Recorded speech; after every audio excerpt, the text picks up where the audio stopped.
So then, the Bahrain Grand Prix. Was there much to it? What could we talk about? Well, turns out actually quite a bit. So let's get on with it. Welcome to my review for the 2025 Bahrain Grand Prix. And let's start off with the preeminent title protagonists in this. The guys who were 1 and 2, separated by 1 point going into this. Lando Norris and Max Verstappen. Boy, do they have whirlwind weekends. Verstappen just wasn't really there. I mean, you could see it throughout the weekend. Yuki Tsunoda kept relatively close to him. Kind of what Red Bull were hoping from him in only his second weekend in the main team car. But Verstappen was just all over the show. He kept getting lap times deleted in quali. It looked at one point like you were going to see a double Red Bull exit from Q1. But in the race, I mean, there were some bits where he was driving alright. It was good for him in the end to get 6th place.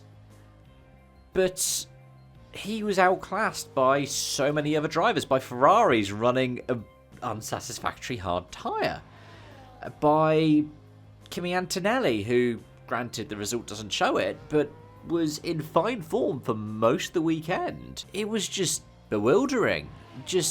He just wasn't there. And Lando Norris, well, Lando Norris's weekend was just, I think he described himself as a bit lost in a wilderness. And he kind of was. I mean, there were silly things. Mistakes in qualifying. He just was not fast enough in qualifying. Qualifying halfway down the top 10. He made a good launch off the start, but got himself a penalty for it because he didn't line up in his box properly. And, well, Max Verstappen trying to be Inspector Seb, ratting him out on it.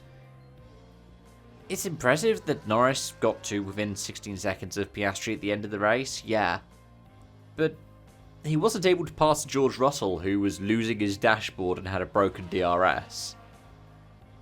He was barely able to get past the Ferraris. In fact, the first time he went past Lewis Hamilton, he tried to do a 2021 and get away with exceeding the track limits.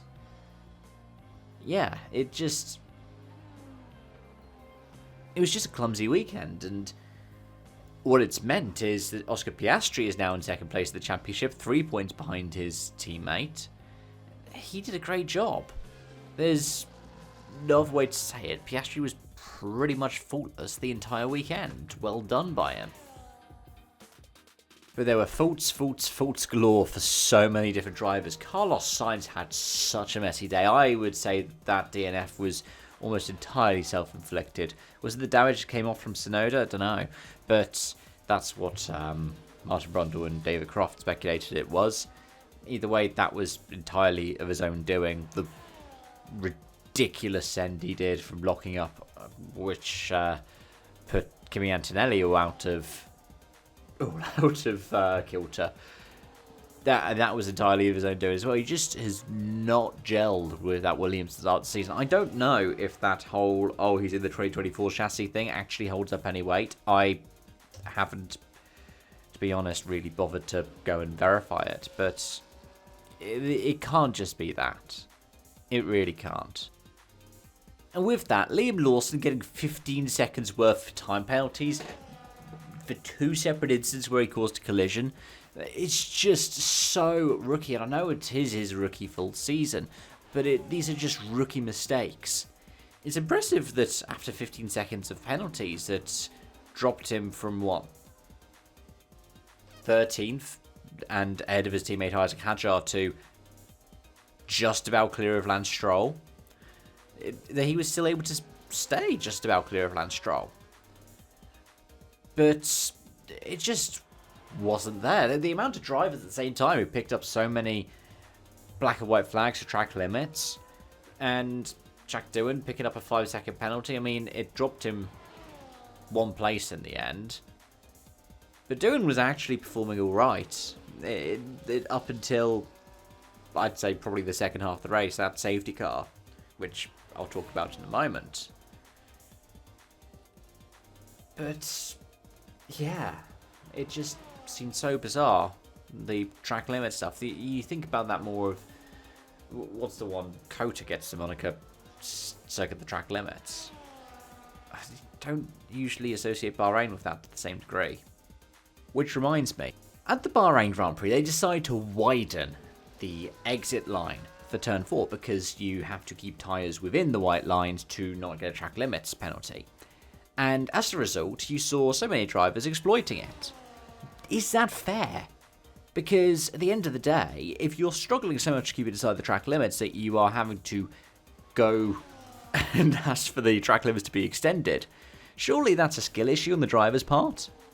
I mean, part of it is the car gravitates out towards that way, part of it is the track's been resurfaced in such a way, and they have done it before at tracks like Qatar. They've extended the track limits. But surely one of the things, and I'd love to hear your thoughts in the comment section down below, is that you are expected to stay within the limits of the track, and if you can't keep within the limits of the track, it's almost on you as a driver. Unless, there was a massive bump that was forcing you to go just beyond the track limits. It just seems a bit strange, doesn't it? But there were plenty of things strange about this race. That safety car, was it really necessary for picking up the debris at turn 1 and down to turn 4? Because it seemed a bit, Michael Massey-esque. You don't need a safety car to do all of that. If VSC could have done it, it would have had the same effect. Everybody would have piled into the pits.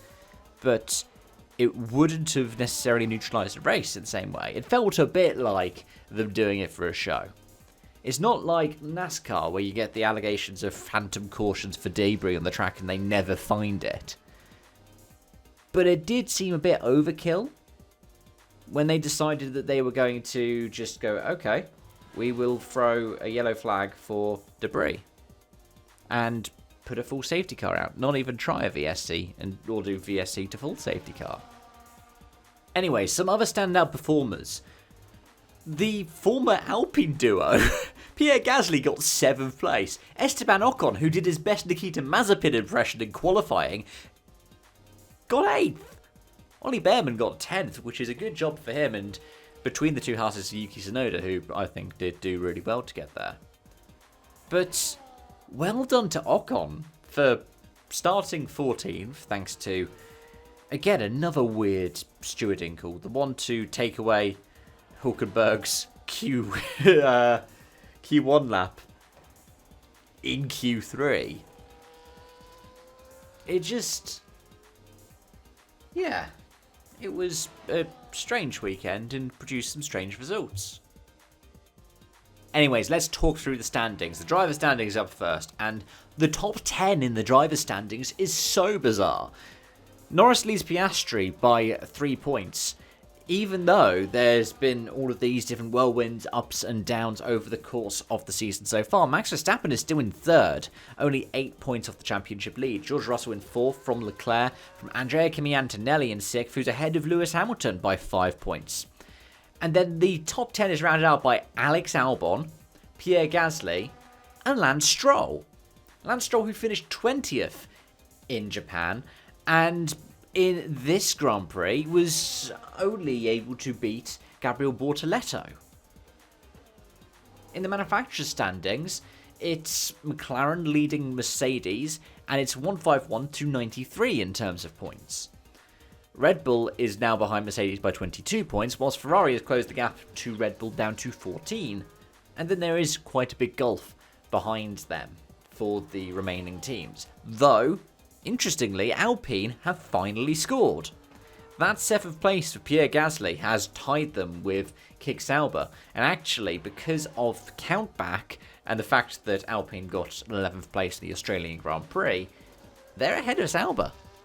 The final season for the Sauber brand on the grid is not looking particularly great, especially with now a post-race disqualification for Nico Hulkenberg for skid block infringements, in the same way that Lewis Hamilton got one in China.